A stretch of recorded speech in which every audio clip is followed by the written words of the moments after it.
Hello, and welcome to this week's episode of Into the Woods with Trapping Girl. I am your host, Linda White, and today we have part two of my interview with Cristina Jones. If you did not catch part one, please go back, listen to it. It was absolutely phenomenal.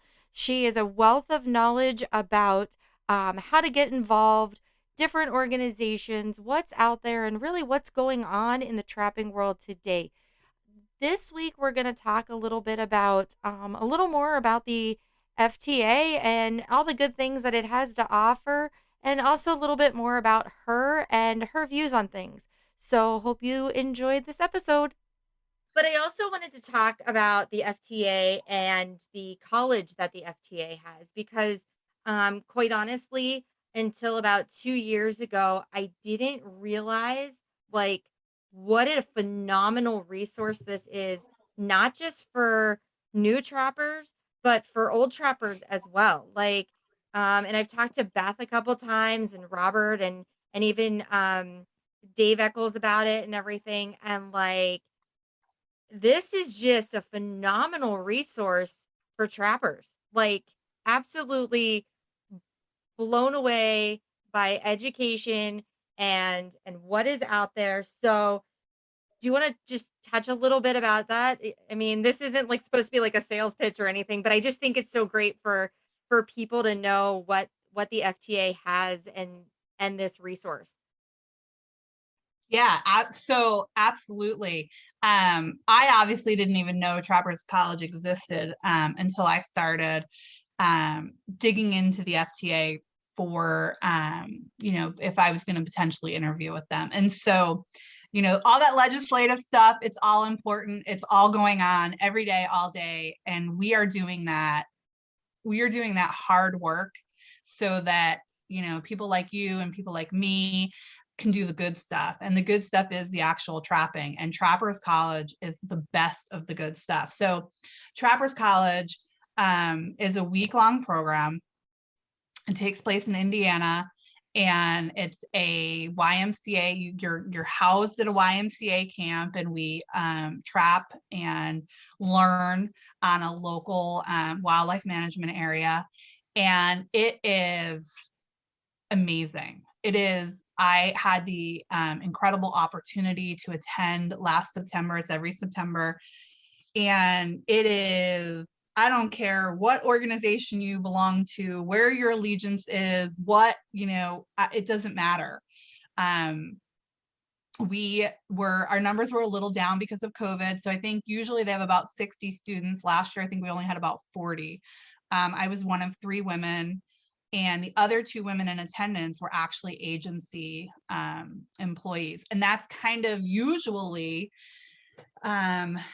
the student body is made up of a lot of agency employees. And I, who I thought knew a good amount of things about the way the world works, kind of learned a lot in regards to the agency folks and what they do and why they were there. I mean, we had everybody from, game wardens to fur bearer biologists to USDA employees.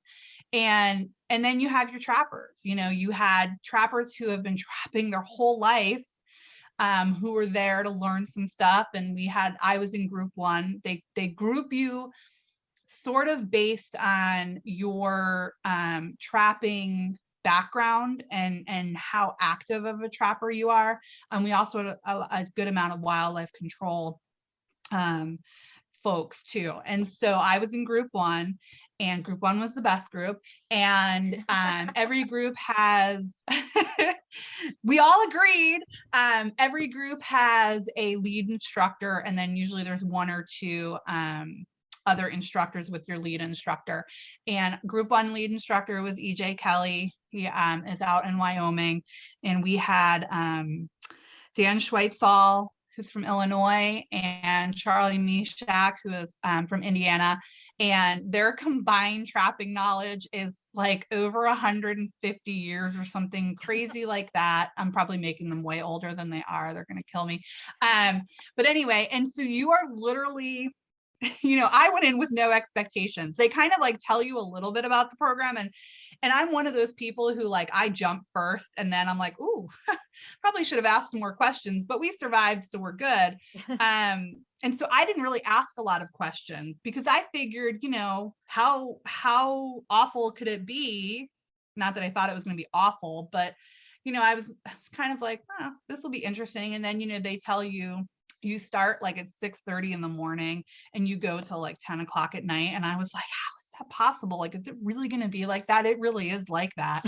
And it is, I forgot more on the first day than like, I mean, the information you get, and I kind of kicked myself because I was like, man, I should have really written more notes. And I wrote a lot of notes, but it's just super cool. You go out and you are with the same group of folks the whole week. You've got workshops, and then you've got, we run a landline and we ran a water line. And so you're learning, I laughed because I could probably trap a mountain lion now. And wow. I'm like, well, I'll never have that opportunity. Well, maybe I will one day, but you literally learn from like DPs and raccoons to like mountain lion. And we even learned about, snaring of bears and that kind of thing. And you're learning from folks that are from all over the country who are literally doing all different kinds of trapping. And there was some things that like, I didn't even know that there was a live trap market. Like I had no idea. And I was like blown away learning about that. And, the instructors are top notch. They are so willing to answer questions and share their knowledge. You literally walk away, you have everybody's contact information.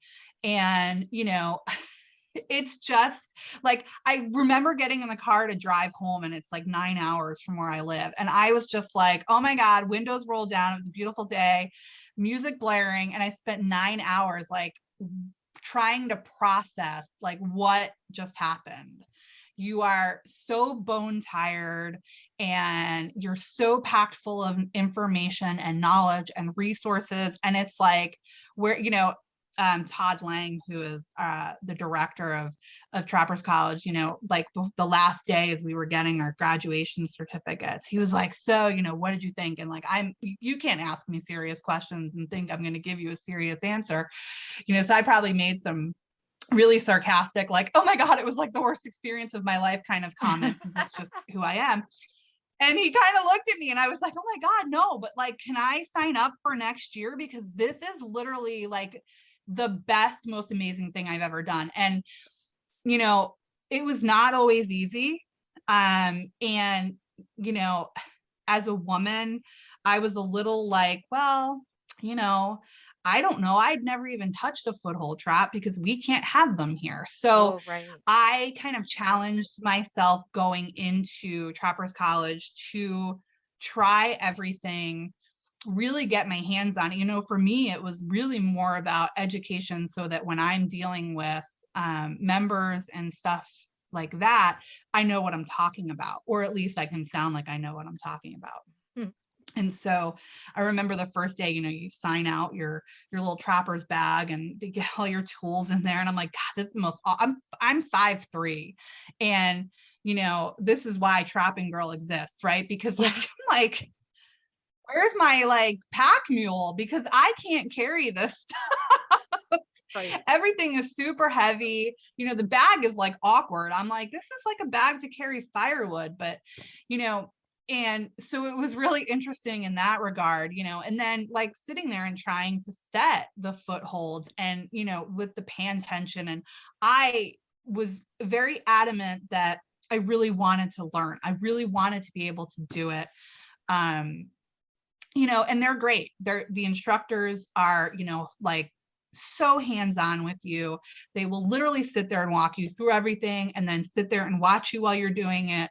The other thing I really wanted to learn, so we can use body gripping traps here in New Jersey. And so, but they have to be fully submerged. And so we actually use them in land trapping. And I said to EJ, I said, listen, like I enjoy having 10 fingers and non-broken hands.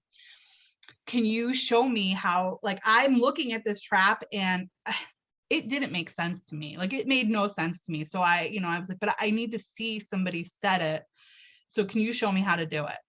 He like could set this thing in his sleep, like one-handed, no big deal. And I'm like, whoa, whoa, whoa, what did you just do? Do it again. And he did. And I was like, okay. And then I was like, can you come with me while I set this and make sure that I don't end up with like a broken hand.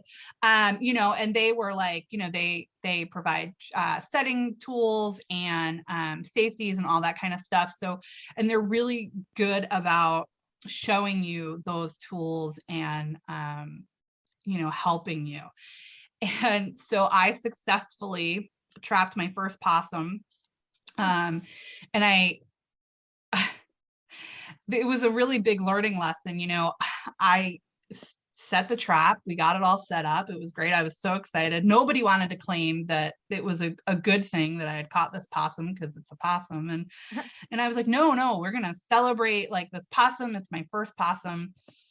And I reset the trap for the next day. And when I went back the next day, Charlie was with me, and Charlie Mishak says to me, don't forget your safety. And I looked over and I said, well, that won't be a problem because it never took them off last night. So I'll never forget that again.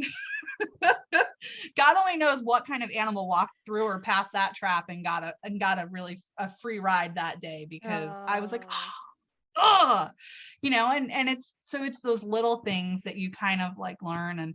And it was, the camaraderie for group one was great. We had a couple, we had our R3 coordinator from Indiana and some wildlife technicians from Michigan and North Dakota, and a couple wildlife conservation officers or game wardens, whatever they're called.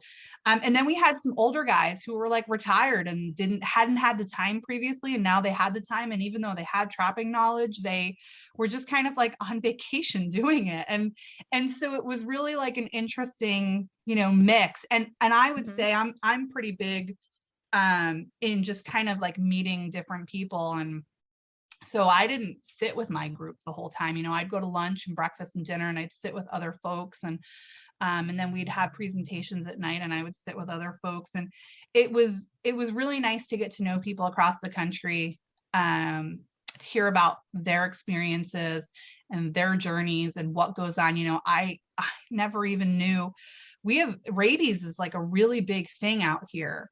And I didn't realize that it's not a really big thing in the entire country. And so that was kind of interesting. I mean, we learned like I said, I probably forgot more stuff the first hour I was there, but anybody that has the opportunity to do it, I would no holds barred do it. There's a couple different scholarship opportunities. There's the opportunity for agency folks. There's the opportunity to kind of split the cost for biologists and whatnot with their local chapters. And it was literally just an incredible experience. There is nothing like learning to water trap on like a 85-degree day in Indiana. And then you come home and you realize like your water trapping season is January and it's like -10 and like, it sounded really great. Yeah, I could see but why they didn't that teach might be me an how to issue. break through the ice. But yeah, no, Trappers College, I mean, it's such an invaluable resource, and you will walk away with the resources, not only the resources that you learned, but the contacts, because they really want you to succeed. And I think, there is also no better way to protect trapping than to share that knowledge and show other people what you're doing. And even if these folks never trap, you've now got agency folks who know what trapping is all about. Right. And they can speak from experience that, these traps are designed and, the best management practices and all of that good stuff and all of the stuff that goes on across the country. They know what they're talking about. and they can Yeah. kind of speak from experience. Or if something comes up and they're like, well, I don't really know, I didn't learn that at Trappers College, but at Trappers College, I met somebody who could help me, and I'm going to call them or I'm going to email them, and they could probably provide that information for me. And so in that regard, when you're graduating a class of 40 or 60 folks from Trappers College, that's 40 or 60 folks who, whether they were trappers for their entire lives or they're biologists or they're game wardens, are going to have a better understanding about what trappers are really about.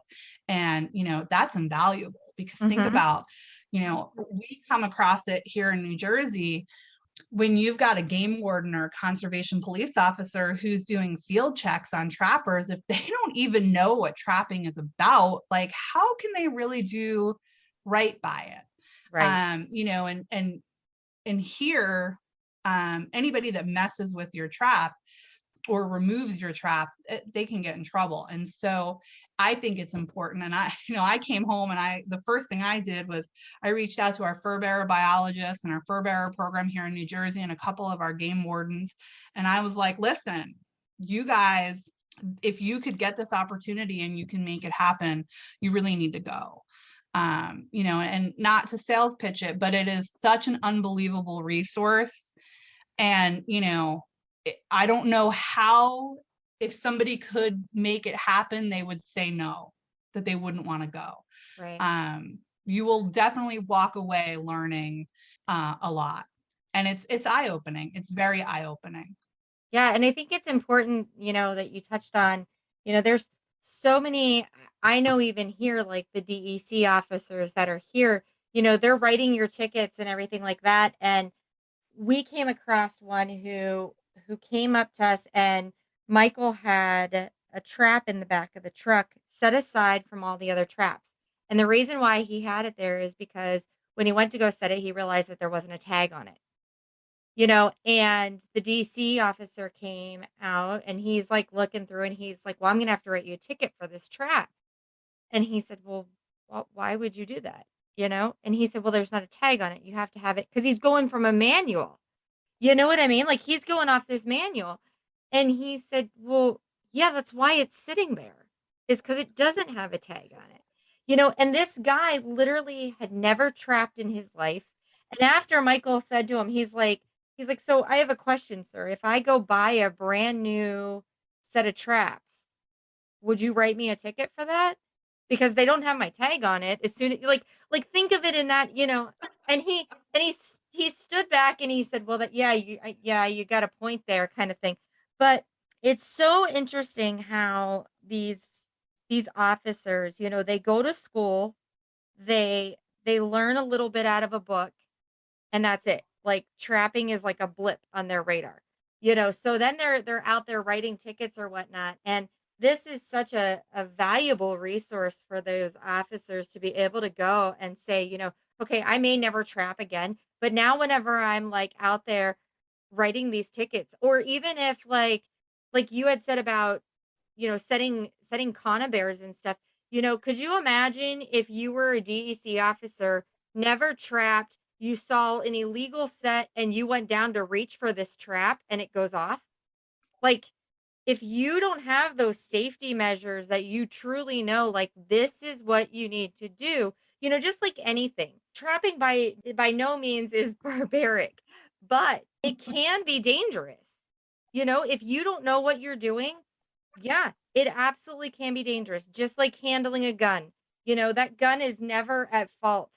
But if the person who's using that gun doesn't know what they're doing, that gun is a horrible, horrible tool. I mean, heck, a pencil. You can kill somebody with a pencil, if you don't know what you're doing with Yeah. it. You know what I mean? Like, so anything.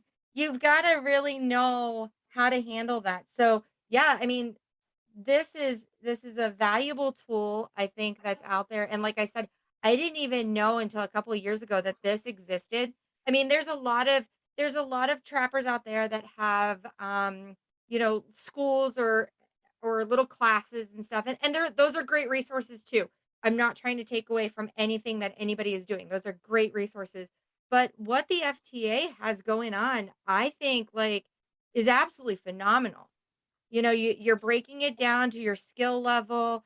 You're going through everything. You're giving everyone the real basics. And I think like you, for instance, not to go full circle here, but for you, for instance, like when you first started trapping, you really kind of taught yourself everything. Could you imagine if you had known about this ahead of time, like where you would have been then compared to where, you know what I mean? Like you would have been blown away, I mean, that it would have And been pretty so I'm awesome. laughing because, like I said, I am very much a jump first and then like, oh, maybe we should have, oh, well, we're here. And so I walked out of Trappers College and, like you said, traps are dangerous. You have to have a healthy respect for utilizing them and using them. And so I walked out of Trappers College and I was like, oh, like how can I challenge myself? I just challenged myself this week and I was really really proud of myself and at least trying all of the traps and setting some traps that I will never, use here in New Jersey and just the different kind of sets and stuff. And so I went home and lo and behold, there was an email about, the beaver and otter lottery. And I was like, oh, I want a beaver. I can do this. So, I applied for a beaver tag and an otter tag and I got both, which is like apparently like unicorn status. Oh, wow. And I was like, crap, I don't know anything about beaver or otter trapping. And so I like put out the call to a couple of people I knew and I was like, hey, do you have any traps I can borrow? And, I borrowed a couple traps from a friend and I borrowed traps from my husband's uncle and I ordered some traps and I just happened to, and the world is a really kind of funny, again, like the universe is sometimes working in your favor. And I, through a connection with a local trapper, ended up getting access to trap on a private property and who had a beaver. I mean, they have a beaver problem. And so, I called up another one of my friends who has grew up in the area and, his uncle or his grandfather is actually responsible for bringing beavers back to that area. So I'm like, well, this is going to be a great full circle, like conservation experience. And, so we go out, we kind of look at everything, we meet the homeowner, I do everything, that I need to do. I provide that I have insurance, I provide, that, whatever, I've got my trapper's license, here's my picture of my beaver tag so that you know that I'm not just like here to like break the law.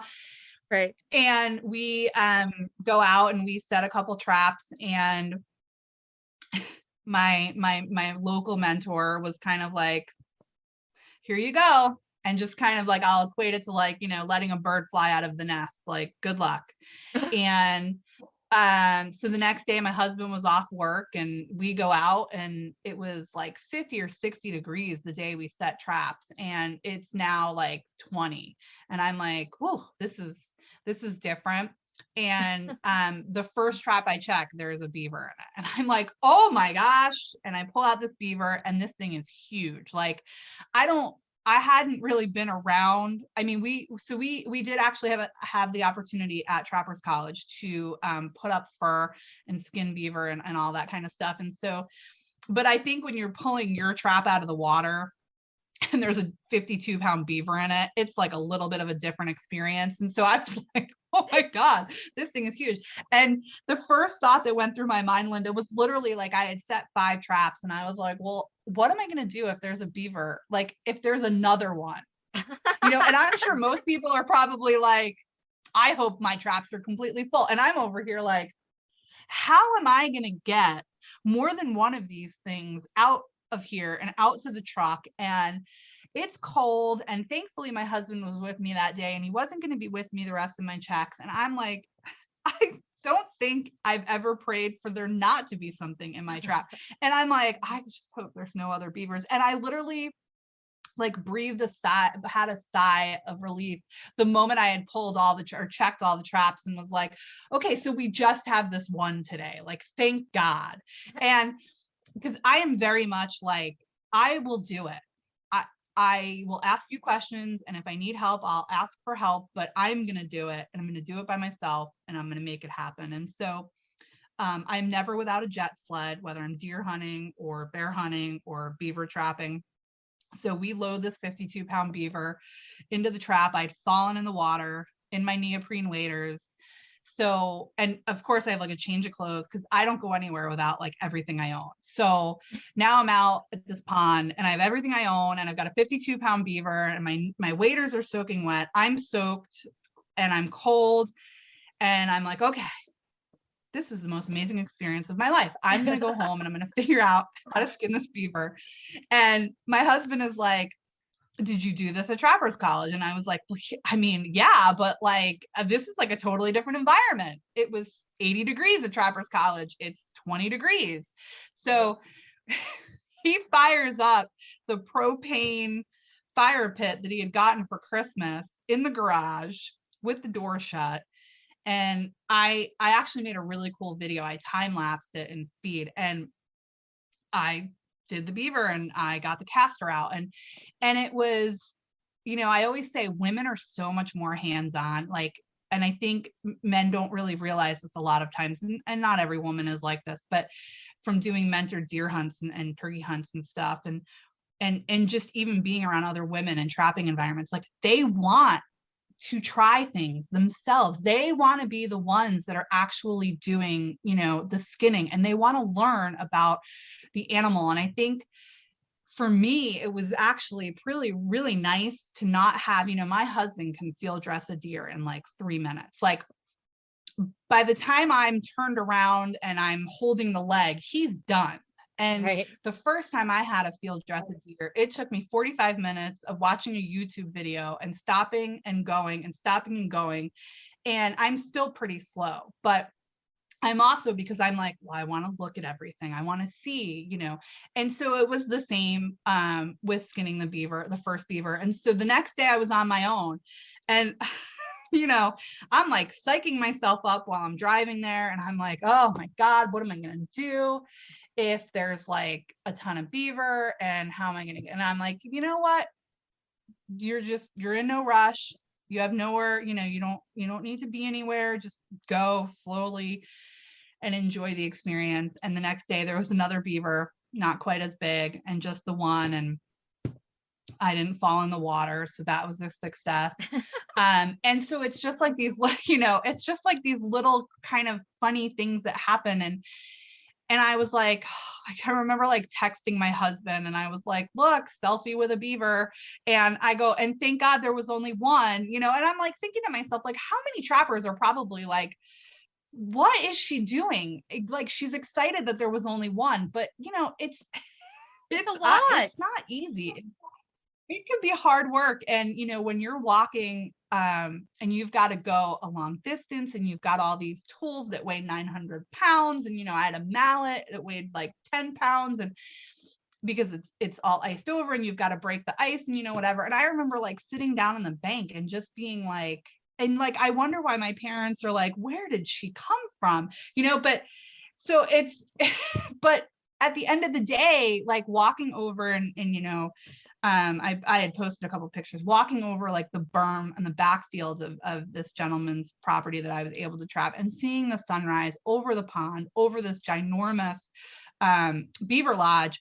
And I just, took a deep breath, and I was like, gosh, this is the best place on earth. Like, I am so lucky to be here right now. And I feel like people that don't get to experience that, like, I feel bad for you, and I'm sure you get it too. Like when you walk up on a trap and there's an animal in it, and your hard work has paid off, or, you're helping a landowner. I'm not beaver trapping just because like, I think it's really cool and I'd like to hang a beaver on my wall. I'm beaver trapping because there's a farmer who's got a hay field that's getting flooded because of these beaver, and he needs them gone because he's losing income, right? And they're basically destroying this area and turning it all into a swamp. And so it was also really cool. My first beaver, I had one of our friends son, who's in high school, had to do some kind of like cooking project for a Spanish class, and so they had reached out to me and said, can we have your beaver tail? off one of the beavers, we're gonna cook it the way they used to in Spain back in, in the old days as part of Cody's school project. And I was like, heck yeah, like, of course you can. And they did, so they took it and it was pretty cool. They scored it with a knife and they cooked it over an open fire pit. And so that was great because that was one resource. And I'm all about like, how can I use the animal, right? And Yeah. obviously beaver have back straps, so you can eat them. They're pretty good. You can do all sorts of stuff with the leather from the tails and make wallets and that kind of stuff. You can take the castor out, you can take the sacks out. There's all different kinds of things you can do. And one of the other things that we're going to probably do here in New Jersey is, because I realize, you've got to educate people not just how to do something, but why we're doing it, Right. and it's important to show them like the full, like, circle of life Lion King moment. And I think it's really important that we show people, why would you want to trap? And, I for a long time was telling women, you've got to take Trapper's Ed, you've got to take Trapper's Ed. But then it dawned on me, like, and I'm not knocking them and I'm not making fun of them when I say this, but half of them didn't even know what fur bearers were. Right. They couldn't identify a coyote track or a fox track. And I kind of take it for granted.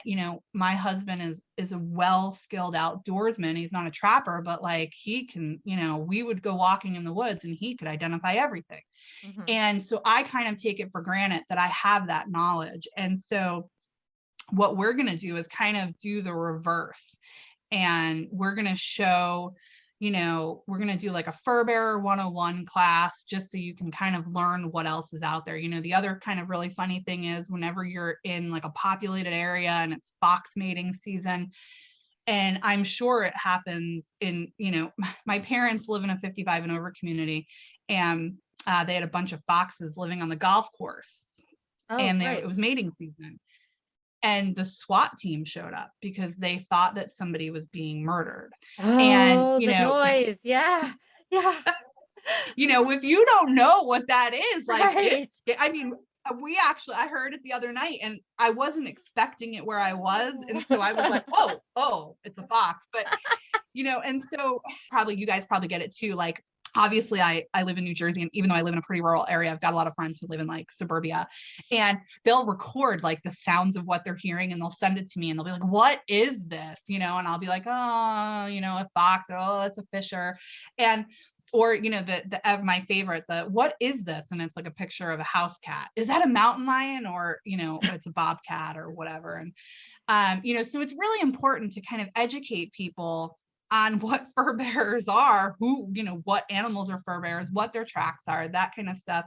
And then the other thing too is, we're going to do a fur sewing class. And so we've got a trapper who lives down in Maryland who has taken up sewing fur. She makes teddy bears and that kind of stuff. And we're going to do just kind of like Alaska does it now for their Becoming an Outdoors Woman class. And Mm-hmm.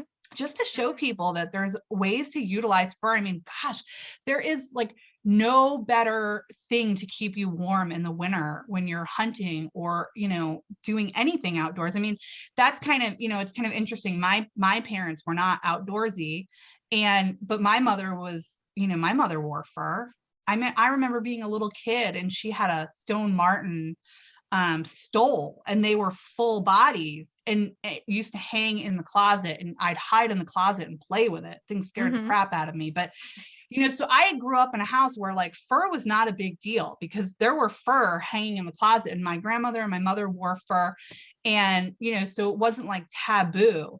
And so I try to explain that to my parents now, and God bless them, they're 80 and 81 years old, and they're supportive in that they're excited when I'm like, yeah, I caught a beaver. But they're like, what do you do with that? And I was Yeah. like, oh, well, you can make hats, you can make mittens, you can do this, you can do that, you can eat it. And my mother is just like, oh, that's lovely, I, And so it's really important to me to kind of show people. And I think, it's something I'm working on with the FTA too, that like there is life outside of what we traditionally know as trappers. And mm-hmm. the fur market it there are not words for what it is right now. It's basically awful. That's a polite way of phrasing it. And so, but we still need to be trapping. And it Yeah. was heartbreaking to me to sit in a meeting a couple weeks ago with some of our local trappers who were like, I didn't even have a trap line this year. These guys who've been trapping, if they're in their 70s, they've been trapping since they were like little kids, and they didn't run a trap line this year. Well, that shows why we have a distemper outbreak. It shows why our coyote population in New Jersey is like off the charts. And it shows, why all of these things are happening is because our trappers aren't out there trapping. Right. And we're getting all of these new trappers, these trappers who are, like, I think the estimate is like in New Jersey anyway, like this new class of like 23 to 39-year-olds who are coming out and they want to trap and they want to, get started, but they're coming at it for a completely different reason. And, I always say, like, I didn't even know the fur market was a thing when I took Trapper's Ed, and it took me a couple of years to even get like my head wrapped around what all of that meant, because that was not why I took Trapper's Ed, and it was not why I wanted to trap. And so we kind of have to work, I think, on our narrative, Mm-hmm. oh, well, now's a good time to learn because fur is cheap. Well, how about now's a good time to learn because our turkey populations across the country are like on such a decline, it's ridiculous. And, things like that. And if we aren't out there trapping and we aren't helping to manage wildlife populations and aid in that conservation and, all that kind of stuff that we do, then what happens? Right. Well, we lose as a community. The wildlife loses because they can only self-manage to a certain extent. Diseases start to run rampant, and we also start to lose our foothold. We lose our voice. We lose our spot at the table because we become secondary. Mm-hmm. Oh, and the trappers, hunters and fishers, people who hunt and fish, they're the top billing, and even they're starting to lose their footing. Well, if they're top billing, we are like the redheaded stepchild. And Right. it's my goal to make sure that we don't lose that spot at the table, and to make sure that we are seen. And I'm really excited. I'm leaving tomorrow for Nashville. It's the NWTF convention, but I was so excited to see that the Tennessee Fur Harvesters are doing a seminar, and that there is also going to be mainstream trapping done on a seminar there as well. And it's probably the first time, I thought to myself, am I just noticing this because now that I'm working for a trapping organization? But in the like 7 years that I've been going, this is probably the first time that they are welcoming trapping as like a headline. And I think that is monumentally important, that people inside the trapping community start to understand and start to accept those people who are outside the trapping community, but that either just want to understand what we're doing and open that conversation, or they want to get involved. Unfortunately, I see it too many times where people are like, I really want to learn trapping. Oh, you don't want to take it up now. Yeah. Fur prices are so bad. Like, what? Oh my gosh, what are you doing? Like, now forget it. So, okay, maybe fur prices are really bad. So maybe now is a really great time to do it, because who cares how your fur comes out if, your first couple don't come out really good.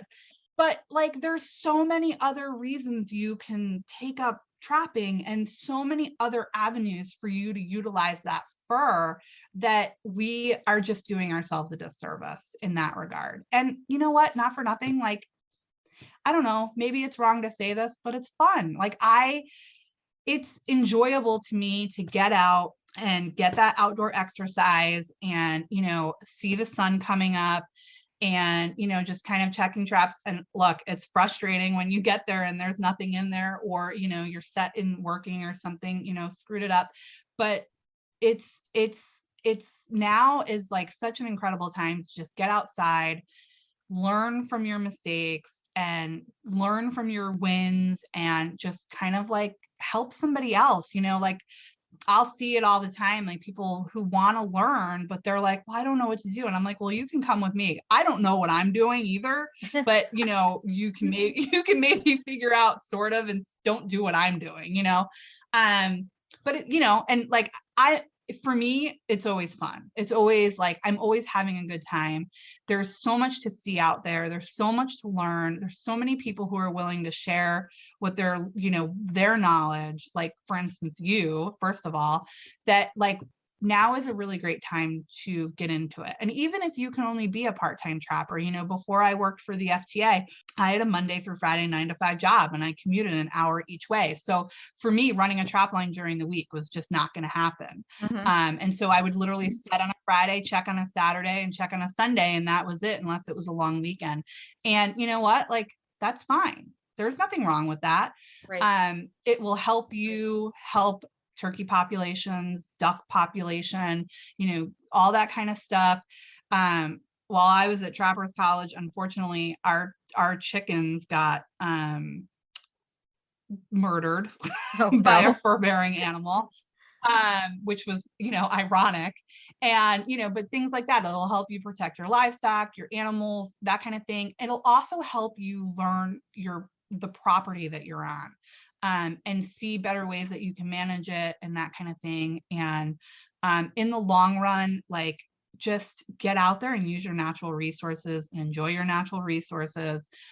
And enjoy your time out there. If it's not fun, why do it? But like, you should be out there having fun. And I think you'll realize, like, it is super addicting for Yeah. sure. Yeah. I always think it's funny whenever they'll make comments on my pictures or something that says, how could you find that fun?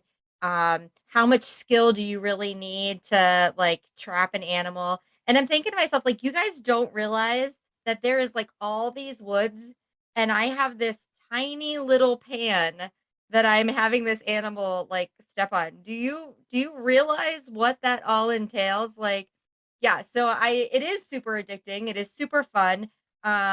It can be discouraging sometimes whenever you like walk up and a coyote like poops right next to your set and didn't do anything. Like, you know, but it's fantastic to see what happens.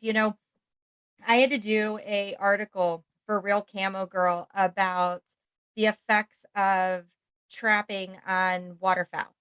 And it's no big secret to figure out why right now, while the fur market's down and there's less trappers, that our bag numbers and stuff are way down, and that we don't have the waterfowl population, and even our turkey population and stuff is down. Like, it doesn't take a genius to figure out you know what we as trappers really do for the outdoors, how much we give back to the outdoors.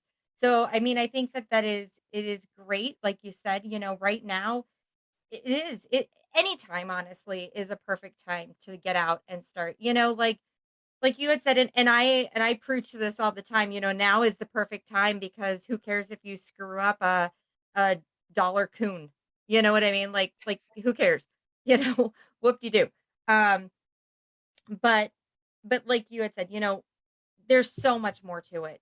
There's so much more, I was gonna ask you a question that I've been asking everybody because I've got asked this question, and I think like it's important to like ask everybody else because it was awesome. But you pretty much already answered it. So I don't even know if like, so I was asked the question, with PETA and everything at the door all the time, is there ever going to be, or do you ever see a way that we could come together?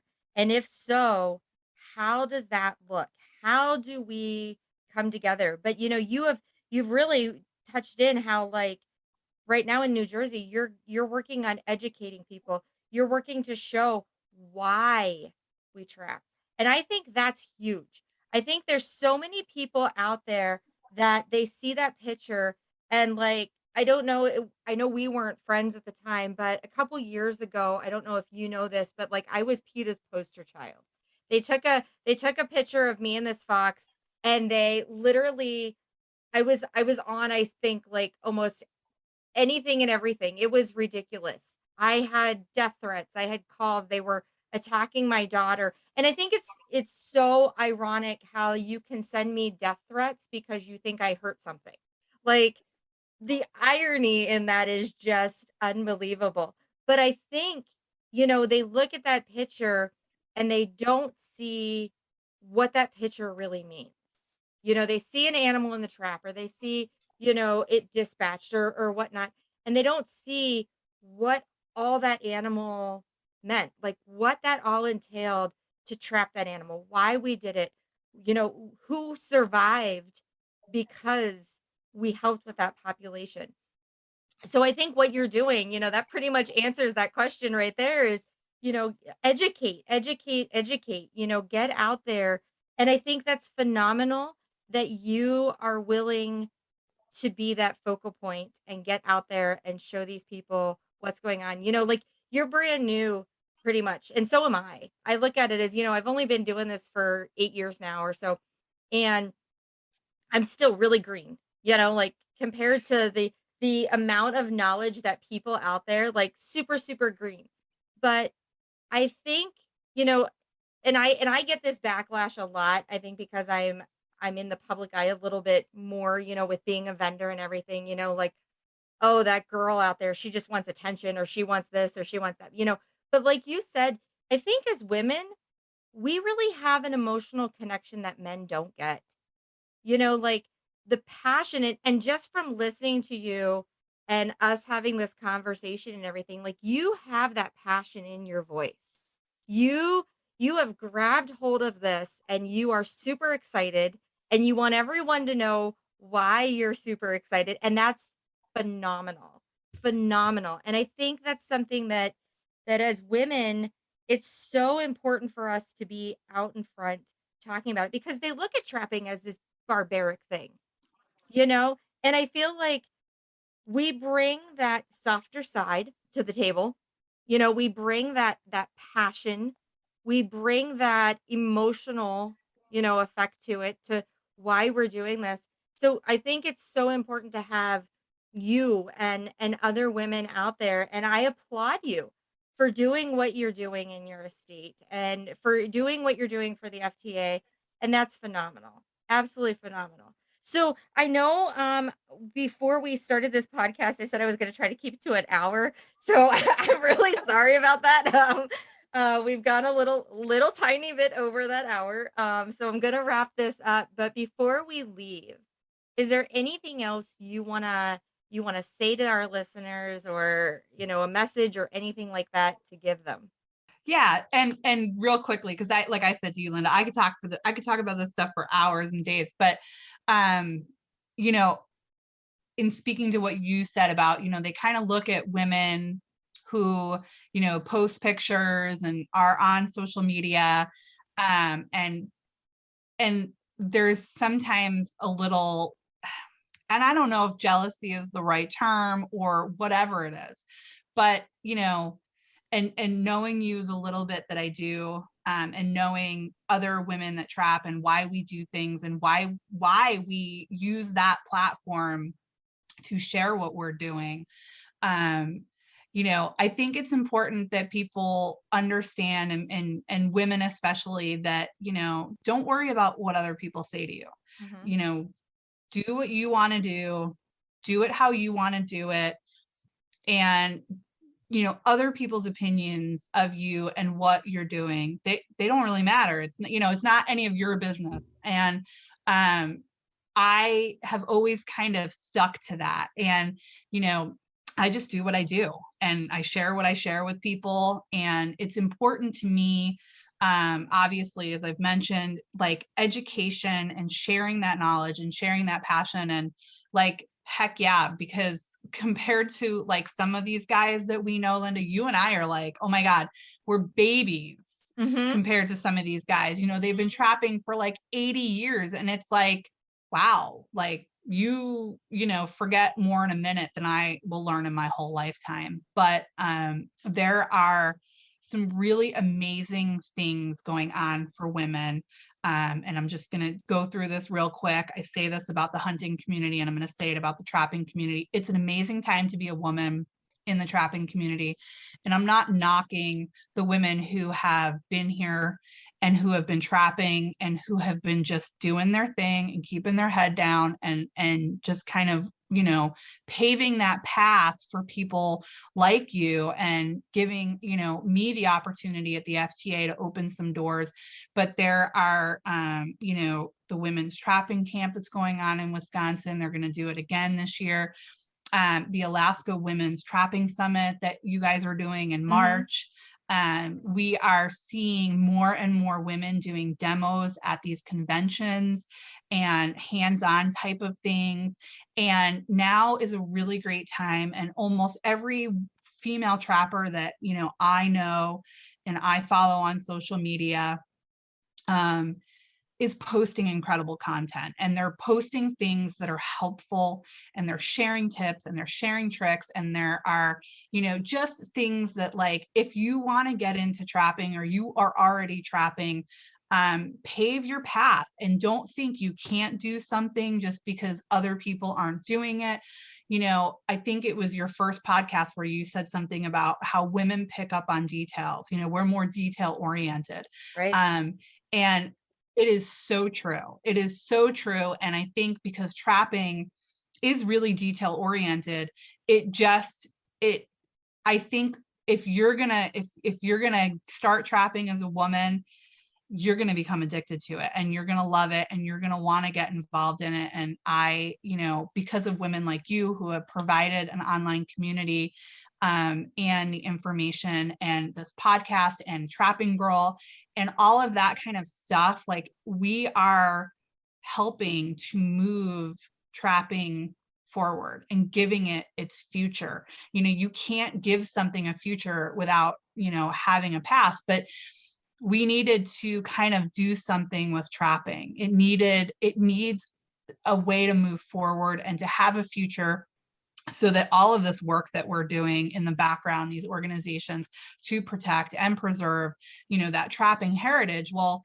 how do we move it forward? Well, we're moving it forward. You know, women, we're going to move it forward because we are probably the fastest growing new segment of trappers.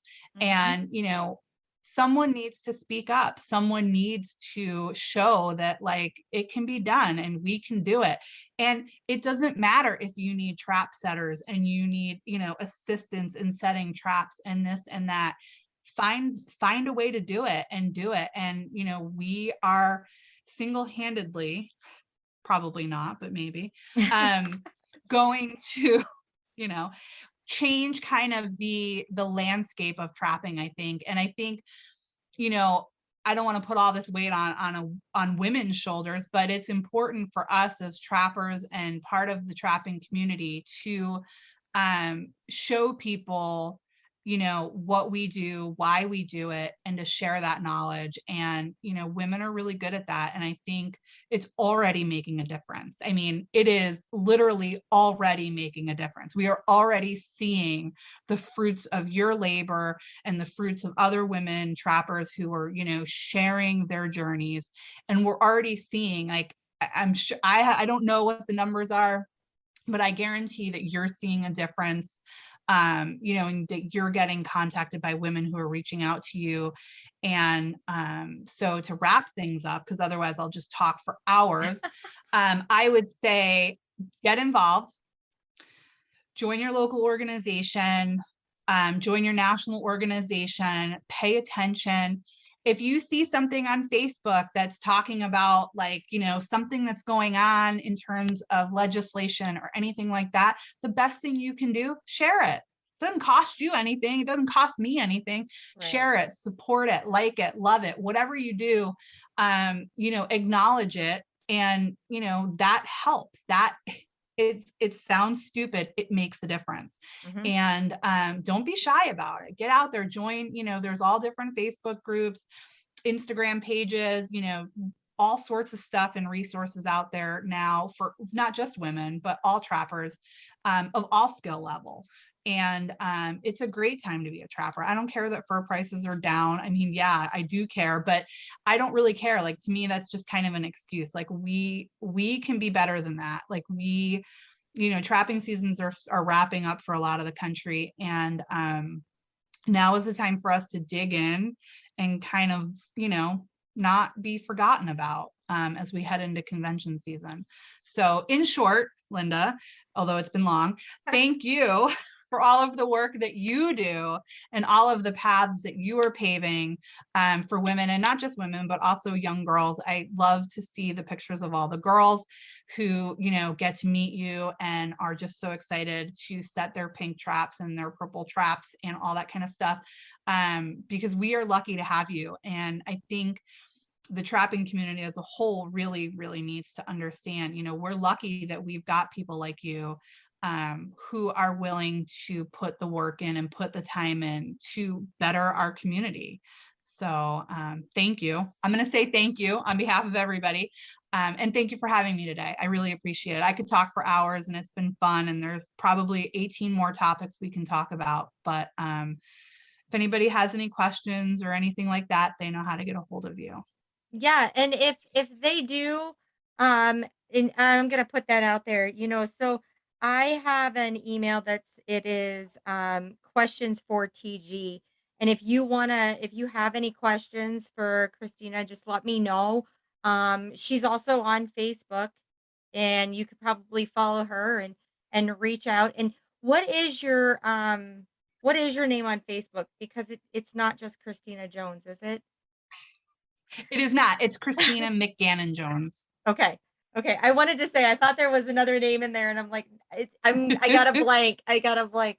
So yeah, so we're gonna wrap this up. And I appreciate everybody listening, and I appreciate you. And I know you can't see me right now, but I have little tears in my eyes for the thank you that you gave me, because I gotta say, and I'm sure you feel it too, we are putting in so much to try to make this a better community, to make people understand why we do this. I feel like trapping for so long has been this hush hush thing.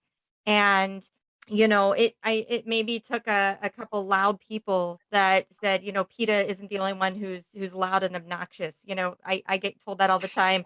I'm loud and obnoxious, but you know what? I think sometimes it needs that. We need that.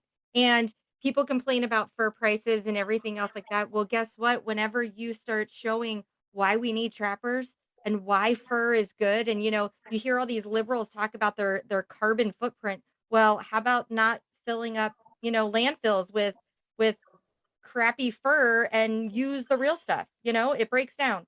So, anyways, I'm sure you feel it too, but I appreciate all that you're doing. I appreciate you being here with us. And I'm gonna say goodbye to all our listeners, because we're gonna keep going and going, and I can feel it. But thank you everybody for listening, and thank you, Christina. Okay, well, that was the end of part 2 with Christina Jones. I hope you really enjoyed it. I did. I could talk to her for hours. I love her passion and her energy that she has to get women in the outdoors and into trapping. And I think that she is a fantastic addition to the FTA. If you have any questions about anything that we talked about, you can email me at questionsfortg@gmail.com. I'd like to thank you all for tuning in, for supporting us. I'd also like to thank our sponsors, which is Sawmill Creek Bait and Lures, Trapping Girl Inc., Trevor Barnes from Barnes Hide and Fur, and Adrian Romero from Romero Fine Arts. We will not have an episode next week. It will be in 2 weeks, like our normal schedule would be. We will have 2 very young ladies on the show with us talking about their experiences and how they have got into trapping. Hope you tune in to listen, and we'll see you then. Thanks all. Goodbye.